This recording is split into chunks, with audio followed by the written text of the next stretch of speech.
ஒரு பாத்திரம் எடுத்துக்கலாம். அந்த பாத்திரம் நல்லா சூடாகட்டும். சூடான பிறகு தேவையான அளவுக்கு எண்ணெய் ஊற்றிக்கலாம். எண்ணெய் ஊற்றிட்டு எண்ணெய் நல்லா காயட்டும். எண்ணெய் நல்லா காஞ்சதுக்கப்புறமா பிரிஞ்சி இலை, பட்டை, லவங்கம் அந்த வாசனைக்காக இதெல்லாம் நம்ம வந்து ஆட் பண்ணிக்கலாம். ஆட் பண்ணிவிட்டு லைட்டாக ஃப்ரை ஆகட்டும். ஃப்ரை ஆனதுக்கப்புறமா பச்சை மிளகாய் வந்து ஆட் பண்ணிக்கலாம்.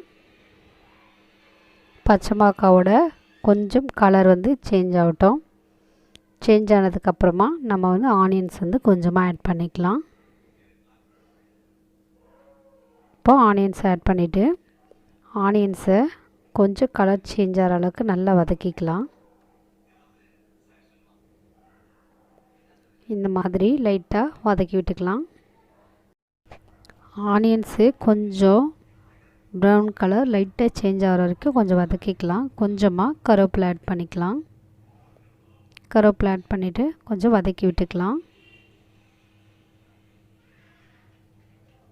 இப்போது இஞ்சி பூண்டு பேஸ்ட் வந்து போட்டுக்கலாம். இஞ்சி பூண்டு பேஸ்ட் போட்டுட்டு இஞ்சி பூண்டோட பேஸ்ட்டோட பச்சை வாசனை போகிற அளவுக்கு கொஞ்சமாக ஃப்ரை பண்ணிக்கலாம். ஃப்ரை பண்ணிவிட்டு தக்காளி ஆட் பண்ணிக்கலாம். தக்காளி நல்லா மசிஞ்சு வர அளவுக்கு நல்லா நம்ம வந்து வதக்கிக்கணும். தக்காளி நல்லா வதங்கி மசிஞ்சு வரணும். அப்போ தான் டேஸ்ட் நல்லாயிருக்கும். இப்போ கொஞ்சமாக மிளகாத்தூள் வந்து ஆட் பண்ணிக்கலாம்.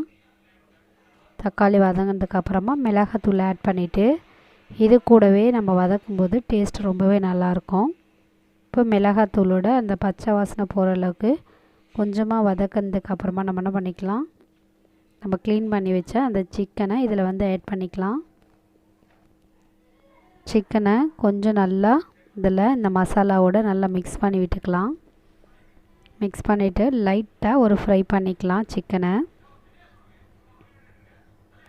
இப்போ ஃப்ரை பண்ணிவிட்டு கொஞ்சமாக மஞ்சள்தூள் ஆட் பண்ணிக்கலாம். அதோட கவுச்சி வாசனை வராமல் இருக்கிறதுக்காக மஞ்சள்தூள் ஆட் பண்ணிவிட்டு நல்லா மிக்ஸ் பண்ணி விட்டுக்கலாம்.